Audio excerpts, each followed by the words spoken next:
Hello, and welcome to my video about softball skills.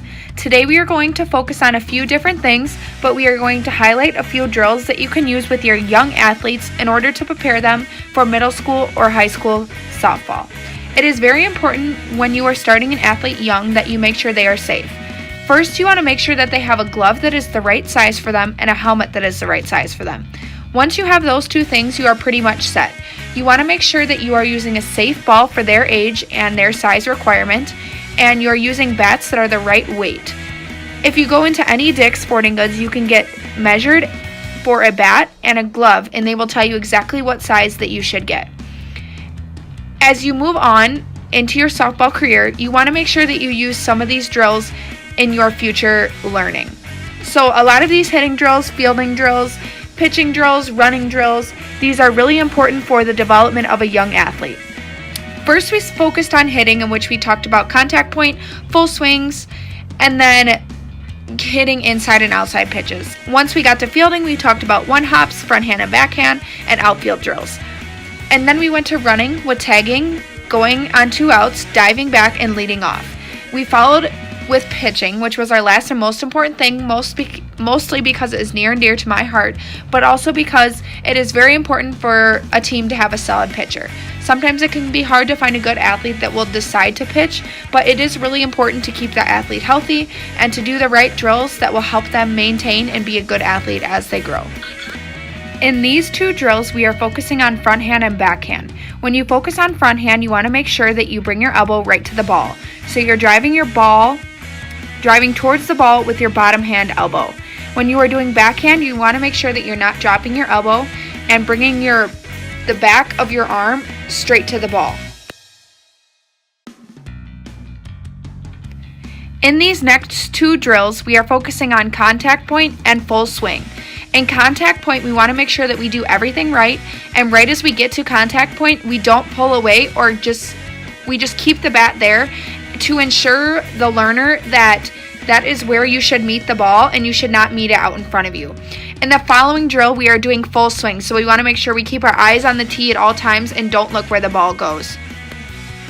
In the next 2 drills, we are doing inside and outside pitches. When we focus on inside pitches, we want to make sure that the tee is on our front leg and we hit it towards our inside. If we're focusing on outside pitches, we want to make sure the tee is on the outside of our back leg and we hit it like we're hitting it towards right field.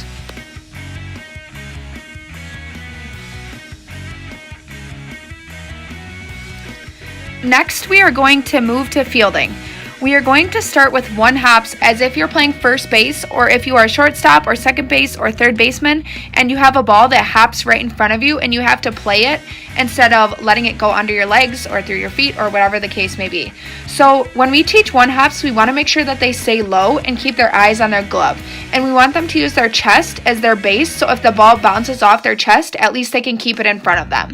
So when we practice 1 hops, we want to make sure we throw them right in front of their glove and tell them to keep their head down. They might be scared at first, but we want to make sure that they keep that up so that they don't drop it.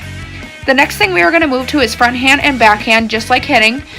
When you're doing front hand, you want to ensure that they are staying low and moving in front of the ball instead of trying to just reach out for the ball, because that is when it'll just go right by them. And then when we're doing backhand, we want to make sure that they get a step in place, and you want to make sure that they can at least get 1 knee down so that when they're ready to throw, they have an accurate throw. After that, we're going to talk about run-throughs in the outfield, which when you're in the outfield, it's kind of hard because you're not technically a fielder on the infield, but when you're doing run-throughs in the outfield, it means that someone's scoring home or second base and you have to be a cutoff and you have to get it there. So you want to run through the ball so you make sure that you're not wasting time just waiting for it and then getting up and throwing.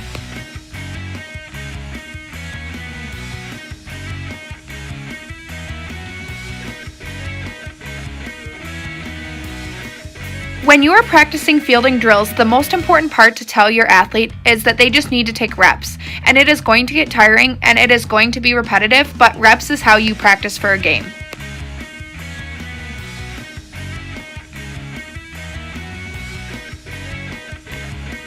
The next fielding drill that we are going to move on to is double plays. So the first one that I show here is going to be a double play between a shortstop and a second baseman. So I show both here where the shortstop takes it first and throws it to the second baseman, and when the second baseman takes it and throws it to the shortstop. There are also a few videos in here of taking it yourself. The most important part at a double play is that before the play even happens, both second baseman and shortstop or third baseman, whoever will be involved, understands that there is a possibility for a double play. They need to be heads up because you don't just want to throw the ball around because that can cause more problems. So when looking at a double play, you want to make sure that you get rid of the ball as quick as possible. So as soon as you get a hard hit to you, the shortstop here flicks it or does a little knee to the bottom, the turf, and then flicks their hand on an upward motion.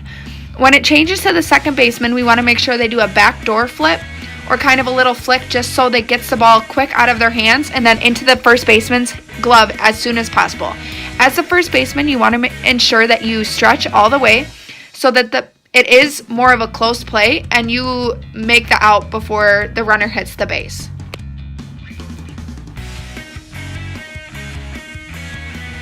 When an athlete is doing a double play, meaning they are taking it themselves, you want to tell them that they have to make sure that they get one out at least. Sometimes they rush a little bit too much and forget to press the bag, but they literally just have to step on the bag and use the bag as a push-off in order to go towards first base to get that second out. But you always want to make sure that they always are looking down at the bag and making sure that they're getting that first out instead of going towards that second and maybe end up not getting it out at all.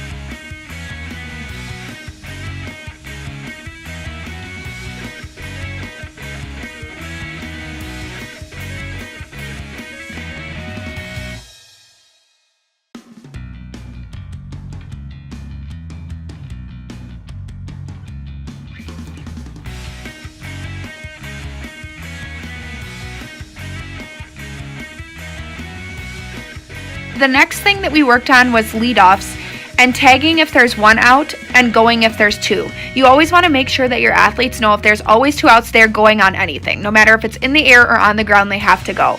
When there is one out, if it is in the air, they should go halfway to the next bag, and if it is caught, then they need to come back. If it is a far ball, meaning they can score or move to the next base, then they need to understand that they have to tag the base, and so they need to stay at the base until the ball is caught and then go and slide. The next thing we are going to cover is going to be diving back and sliding. When you tell an athlete that they are going to be diving back, most of the time they are scared, as you can see in the second video. Sometimes they like to just bend to their knees and try to slide back, but they don't get there. So when they are diving back, they need to ensure that they go double their height on their leadoff, and then when they are diving back, they need to dive back aggressively when the ball is coming, when they listen to a coach that says, get back, get back, get back. When they're sliding, they need to ensure that they stay low in order to not cause any injuries and to make sure that they break up the play if there is a double play or if another ball is coming down at them.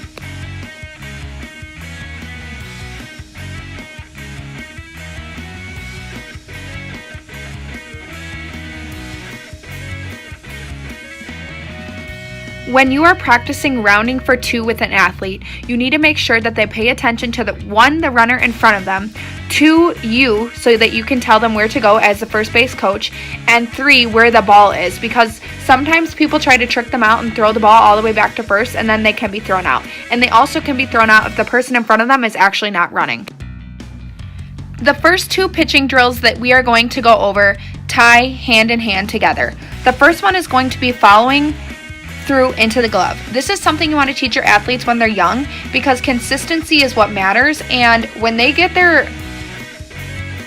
are able to throw a strike into their glove, that is when they can start pitching to a catcher. Also, the straight leg to a knee is going to be another follow-through drill, because you want to ensure that they are following through all the way to their chin, so their elbow is pointed towards the catcher.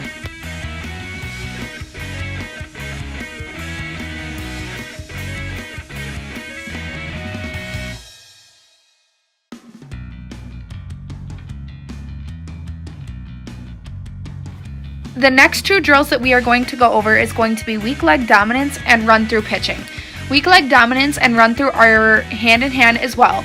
Weak leg dominance, you want to ensure that the pitcher has balance. So weak leg dominance focuses totally on their balance because they have to keep one of their legs bent and one they can only move for. So you want to make sure that they're moving all of their energy directly towards the catcher so that they're not wasting any energy moving their arms or moving their legs, and this makes their one weak leg strong. As far as run through pitching, you want to make sure that they run through all the way through the pitching rubber to their catcher, and this will make sure that they use their power in their hips towards the catcher. Sometimes when you have small pitchers that do this, they try to use all arm, but you want them to make sure that they follow through and use their legs because that is what's the most important. The next drill we are going to do is going to be wrist flicks. An important thing with wrist flicks is that when you tell a young athlete who is pitching, they need to literally only use their wrist for this drill. It may seem silly and they may go to the ground right away, but doing it wrong is bringing your arm back like I show in the second video. The problem with that is you're not making your wrist any stronger. And in pitching, it is super important to have a strong wrist because that is where you're going to get all your movement when you don't just throw fastballs.